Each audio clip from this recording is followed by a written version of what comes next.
El concepto de educación como un bien público subraya la responsabilidad esencial del Estado de garantizar el derecho a la educación para todos, salvaguardar la justicia social y el interés público en la educación. Se espera que éste proporcione directamente o financie oportunidades educativas, en particular durante el periodo de enseñanza obligatoria. Según Diego Durán Jara, el rol que el Estado ha asumido conforme a la educación, se ha visto en distintas dimensiones como la social, la organizacional y la pedagógica, y nos explica que la social se vincula con la posibilidad de disminuir la brecha entre los diferentes estratos sociales y económicos al interior de cada país, como también entre los países, ricos y pobres, países desarrollados o subdesarrollados, de tal manera de permitir un desarrollo equitativo de los ciudadanos en los respectivos pueblos. La organizacional y económica, que propende la conquista de la realización de una gestión más eficiente de los recursos, siempre escasos, en los centros educativos. La pedagógica, que espera mejorar las metodologías utilizadas en la sala de clases, la reforma del aula, y, así, impactar positivamente el rendimiento y los resultados de los alumnos. Estas opciones desarrollan características más o menos acabadas de las políticas de los estados en las estrategias de mejoramiento educativo de sus pueblos y permiten especificar el rol asumido en la realización de sus objetivos. Por tanto, la educación es un elemento indispensable para alcanzar un mejor nivel de vida, pero podemos preguntarnos respecto a cuáles son las políticas y programas que implementa el Estado para ello, por lo cual se nos menciona que las acciones que implementa el Estado son las siguientes: políticas educativas generadas, que se traducen, generalmente en proyectos educativos para cada nación, en decretos, leyes específicas, reglamentos, directrices, etc. Los objetivos particulares ligados a la comunidad local del establecimiento, padres, alumnos, profesores, juntas de vecinos, organizaciones sociales del entorno inmediato, etc., cuando las comunidades han podido transmitir sus necesidades o han establecido un vínculo de apoyo y cooperación con las organizaciones. La incorporación de nuevas tecnologías y metodologías. Todo ello nos lleva a considerar el tipo de educación y el tipo de sociedad que se desea desarrollar plasmada en sus programas, estrategias y leyes que la conforman. Políticas actuales del financiamiento educativo. Se nos menciona que la estructura del financiamiento del sistema educativo se encuentra relacionada con la organización institucional de cada país, de su propio sistema educativo, los recursos de su sector público y la participación de la educación privada. Según Felipe Rivas, se pueden distinguir dos modelos básicos de financiamiento educacional: subvenciones a la oferta y a la demanda. Por el lado de la oferta educativa, se establecen parámetros de diseño organizacional institucional de los centros escolares, que regulan la cantidad de estudiantes por sección/curso, así como la cantidad de perfiles del plantel docente, y regulan la clasificación de los centros escolares. Es decir, los recursos se establecen en función de condiciones pedagógico-institucionales, bajo la premisa de promover mayores niveles de equidad educativa. Por el lado de la demanda educativa, como principal factor que promueve la eficiencia en la asignación de recursos en el financiamiento educativo, los recursos se asignan en función de la identificación y cuantificación de los beneficiarios, estudiantes, para monetizar los recursos en formato de subsidio directo. Este paradigma se basa en la libertad de mercado, la competencia entre centros educativos para la selección y el uso eficiente de los.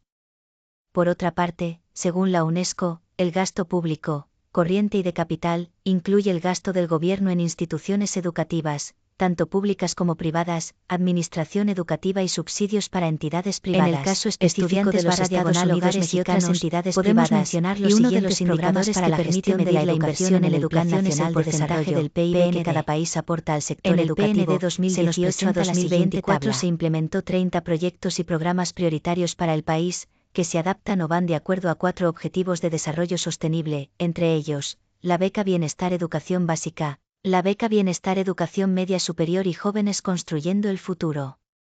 Además, se estableció el modelo educativo, la Nueva Escuela Mexicana, NEM.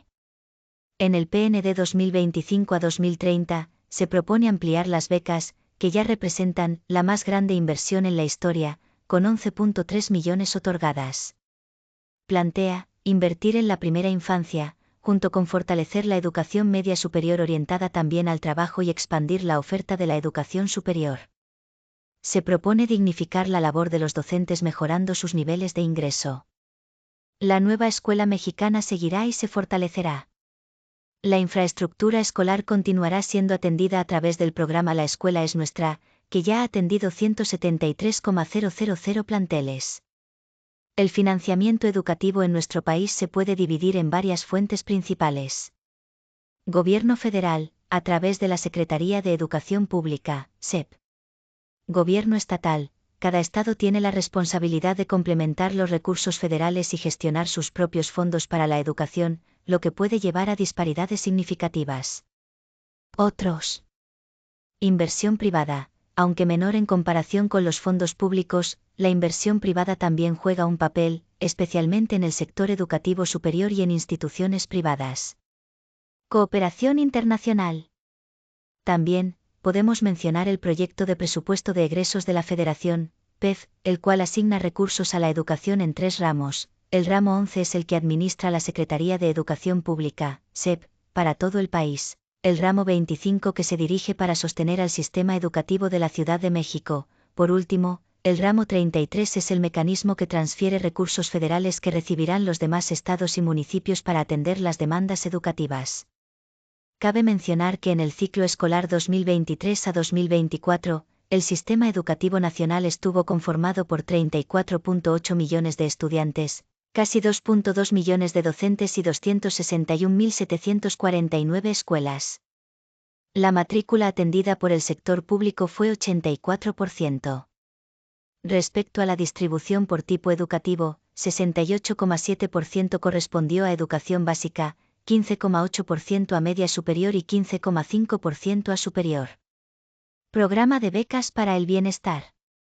En 2019 se otorgaron 7,7 millones de becas a estudiantes y sus familias, académicos y personal docente que participan en el SEN. Para 2024, la cifra ascendió a 11,3 millones, es decir, hubo un incremento de 47%. En este contexto, las becas no solo contribuyen a moderar la carga económica de las familias, sino que refuerzan el compromiso social con el derecho a la educación y con el principio de igualdad de oportunidades. Infraestructura y equipamiento escolar.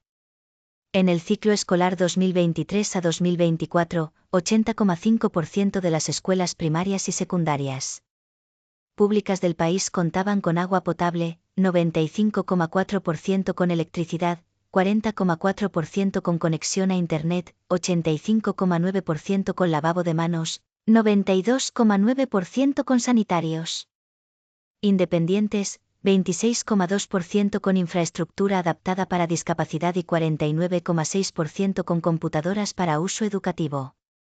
En el caso de las escuelas públicas de educación media superior, las proporciones fueron 72,4%, 90,7%, 47,6%, 79,3%, 85,1%, 40,8% y 72,1%, respectivamente.